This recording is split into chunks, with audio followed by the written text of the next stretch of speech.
Elliotte Friedman, 26 minutes ago, tweeting, hearing Winnipeg is interviewing Barry Trotz for its coaching position today. What a great way to start the show. Michael Remis, what's up? Trotz watch. I thought we had a break from this. Elliotte must It's know. back on. It's back on. Elliotte must know when we go live because thankfully he's tweeted at 12:30 that yes, hearing Winnipeg interviewing Barry Trotz. And we thought, the Jets would be interested, but would he be interested in the Jets when there's so many teams available? We talked about warm Vegas, climate, tax-free, no state income tax versus Winnipeg. Signed for 5 years, coach for 1.5. Yeah, exactly. That would probably be a benefit rather than, Winnipeg where there's maybe some more job security. I don't think guys like getting fired as much as we joke about guys getting paid for a long time for not working. But listen, this goes back to last Monday.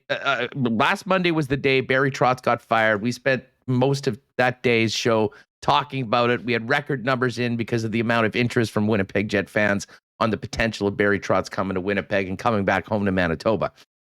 Pierre LeBrun reported that day that Barry Trotz was going to take his time and give himself at least a week. Well, that week expired yesterday, and he's interviewing with the Winnipeg Jets today. From my perspective, that is a great sign. That's about as good of a sign as possible. Now, I don't know about you, folks, but I don't go and interview for a job that I don't have any interest in. So if Barry Trotz did not want to hear the Winnipeg Jets out on the offer, now I'm not suggesting that this is his one and only choice. Please don't take it that way. But from a Jets perspective, I think they absolutely needed to be aggressive, be on it, be first at the table, and offer something to Barry Trotz that no other organization can offer. And that is the chance to be able to come home, to be able to be a figure at the top of a turnaround of something that I know would mean a lot to the people of Manitoba, of which Barry Trotz is one. And Trotz has said in the past that, watching the Winnipeg Jets come back into the league, he spoke about it many times, how much that's made him happy as a Manitoban, has, paid close attention to the club and this community, even from being away. So jumping on that aspect, and hopefully that is the case, of him understanding that there's a unique opportunity that, isn't there in Philadelphia, isn't anywhere else, because he's not from anywhere else. And then, of course, getting into the fact that this is a team that still does have a lot of talent on it and has a world-class goaltender. And I think the ability to win is right there for the taking if the right guy comes in. And I think most of us agree that if you put down the list of candidates, Barry Trotz is here, and then it starts with everybody else. The other thing, Reem, when we're talking about this, is that the timing does certainly seem great. And I know the Winnipeg Jets need to get on with this and find out one way or the other whether they're in on Barry Trotz. And if that's not the case, they do have to go to plan B. But I think every fan, and any fan that has been sort of, on Cheveldayoff and Mark Chipman for the way they've run things, I don't think you can complain about this. Be as aggressive as possible. Get in there first. Sit down with Barry Trotz, and we'll see where things go. It's unrealistic to think that he probably won't meet with other teams, and those will be nervous moments, I'm sure, for all the Winnipeg Jet fans. And we'll see what happens with this meeting going today. But I'll tell you what, for someone that certainly is very personally invested in this club, wanting what's best for them, wanting to see this thing turn around, Barry Trotz is at the top of my list. And the fact that he took 1 week off and the week just ended and today he's meeting with the Winnipeg Jets sounds pretty good to me. Yeah, and I see some people just hopping in who, may not be getting the Elliotte Friedman tweet alerts, but yes, he did report that Barry Trotz interviewing today for the coaching position. Now, we don't know if it's in Winnipeg or a Zoom meeting. We don't have any Winnipeg Sports Talk cameras hunkered down outside the True North office. Imagine just waiting to see. Is there any tabloid media here? I've got some guys in the organization. We see any special cars, any drivers roll in downstairs into the building. I'm not even sure where that they would do that, but where they're doing it, frankly, is inconsequential. It's about what they're talking about. Yeah. And, I kind of mentioned, the unique opportunity to come back to be a guy that could be the catalyst of something very special here in his home province is, to me, what separates Winnipeg's offer from anybody else. Hopefully that resonates with Barry Trotz and that means something to him. And I think there's a good chance that it does, personally, from where I'm sitting. I mean, the other thing is you're going to have to talk money. And I would imagine that there will be a checkout. They'll talk about, what he's asking for. And, I think as we spent a lot of time last week talking about it, whatever that cost is, I think it's probably worth it, because there's not only an on-ice component to this, but there's an off-ice component. There is regaining the confidence that's eroded over the last little while amongst a section of Winnipeg Jet fans. I think Barry Trotz could fix that very, very quickly. The other thing that's interesting, and again, if we could only be a fly on the wall, is that outside of money, though, that opportunities, if you're interested in it, there's also control over the roster, working with Cheveldayoff and management as to putting this team together. And I think in a lot of ways, Remis, that conversation, if money is not an issue, and listen, if it is an issue, you're probably not getting them, because there's going to be some people that'll be willing to spend top dollar on Barry Trotz. But how the organization would work, the arrangement between Trotz, between Cheveldayoff, the vision that they have for the roster, the younger players, player changes and movement in the offseason, that, to be honest, I think might be the most fascinating part of all of it. Because someone that has Barry Trotz's resume and has his level of success, I think in a lot of ways would like to be able to put his stamp in some ways on that roster as he sees it. And who knows, that could have been an issue that led to the parting of ways in New York. But that certainly will be something I'd imagine that would have to be addressed. It always seemed like Paul Maurice and Cheveldayoff maybe would collaborate on some player decisions. And I think, for a GM and a coach, you do have to kind of be, on the same page of what's going on, who's getting playing time. You can't have those disagreements. So, a little feeling each other out. Nice to see that there is interest. He didn't immediately dismiss Winnipeg, say, no, I'm not interviewing there. It's too cold. They had the worst winter ever. You can't drive on the roads. Why would I want to coach there? But they are having a meeting, and we'll wait and see how it goes. It was nice to have some news. Thank you, Elliotte, again for the 12:30 tweet there right before the show. So I think you just gotta hope that it goes well, and maybe he could be the guy. And if he does decide to come here, but yeah, roster control, salary, and I know there are a bunch of other teams. Vegas, we're gonna see Toronto, not one of those teams, as they gave their management a vote of confidence. So the Jets in the running. I think if you want to win, the Jets seem to be. If you want to take a team from out of the playoffs to into the playoffs right away, the Jets seem to be very well positioned for that. Maybe Vegas will, but they have some cap and goaltending issues. The Jets, they have one of the best goalies in the league. For sure. And listen, there's some world-class players on the Winnipeg Jets roster.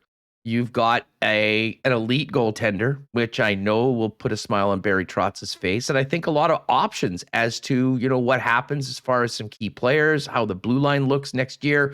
And then there's Barry Trotz's thoughts on what's on the roster right now and how he could make it happen, how he could change things, how he could get them into play, the buy-in, and maybe some of the guys that work with that and some of the guys that don't. That's probably a more secondary conversation once they're a little closer, if they do get to that point of having him, deciding that he wants to, come back to Manitoba and be the head coach of the Winnipeg Jets. But I think all of that is going to be talked about. And I have no idea whether some of that would be contentious. I think you make a great point. I think it's quite clear that Paul Maurice had an incredible influence on the organization. And I think it was reported at other spots that, at the end of Maurice's tenure here, the thought was that he would move into the front office. That, of course, is the other thing that, we can't ignore. Pierre LeBrun reporting that Barry Trotz is interested in some sort of a management role. Now, obviously, that's not for right now, but I don't think you could have a better situation to bring in a Hall of Fame coach like Trotz to come in, turn this thing around, hopefully have a nice run, and then when he is finished, have him move into the front office to continue guiding this team going forward. I would think that would be something the Jets would be open to.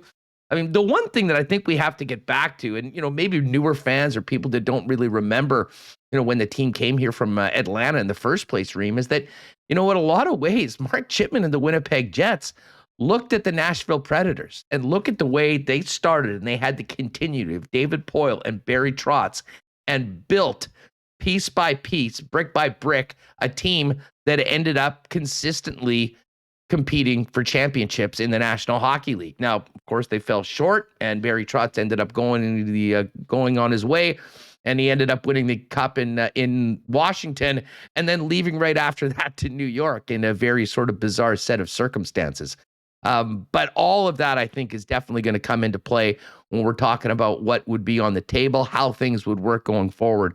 But I'll tell you, just right off the bat, the fact that the Jets have been aggressive enough that they are right there at the front of the line meeting with Barry Trotz today, I can only take it, and I don't want to get too optimistic because as I said, there's lots of other things that need to happen and can and will happen.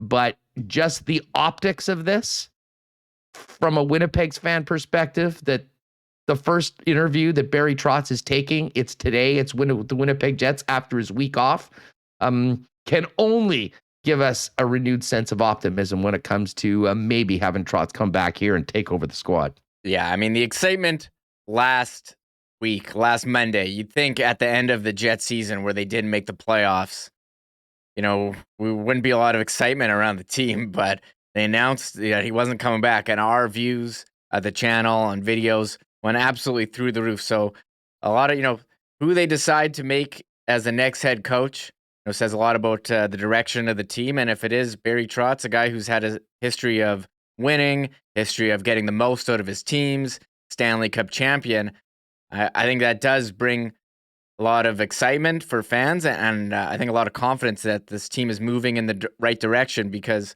what did Blake Wheeler say at the end of the season? Feels like we're back at square one. But if you hire Trotz, you're taking a couple, skipping over step 2 and 3 to get to step 4. I hope that they do come in as if they're starting from scratch and starting from step 1 at the end of the season. Like, I don't want anything. I want nothing to carry over from this past season and the way this team has played and sort of, spiraled downwards since the 2017-18 season and the middle of the 2018-19 season. I want all of that to be in the rearview mirror. And I think everyone in the organization should as well.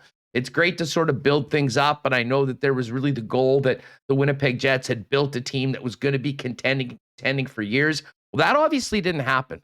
And there has been clearly some major issues on the ice and maybe more seriously off the ice that has, put this team where it is right now. So starting from scratch is fine. Every team starts from scratch at the start of the next season. To listen to the Tampa Bay Lightning, they're not talking about being 2-time defending champs when they drop the puck in game 1 of the regular season. They're talking about going out, winning a game, and coming together as a team because there is changes each and every year. There's going to be changes this season, but the most important change is going to be the guy that is leading the culture change, leading the hockey team, and trying to get this thing turned around. Because while there will be changes, there's still going to be a lot of the members of the team coming back next season. And the ability to get those guys not only playing their best and playing together, but enjoying themselves, enjoying playing for this team, enjoying playing in Winnipeg, and enjoying being a part of it, I think is very important. And that obviously was not the case last season, Remo. And so when Blake Wheeler says it's sort of, we're back, I mean, I guess it feels like a failure because of where they were, but it doesn't matter where they were. It's about where they are today and where they are going forward. And having a leader like Trotz to come in and steer the ship, I think he'll say exactly that. We are starting from square one. Everybody earns their spots. Show me what you got, and let's go win some hockey games. Yeah, how can we forget? I think it was Connor Hellebuyck in preseason talking about how they were a budding dynasty. I think we can laugh at that. We do enjoy Connor Hellebuyck's enthusiasm for the team. Anyone else, I'd be all over them. Connor, goalies, they're in their own planet. He has the greatest level of self-confidence maybe for any human walking the planet. That's what makes him good. Yeah. No complaints whatsoever with those statements by Connor Hellebuyck. That's fair.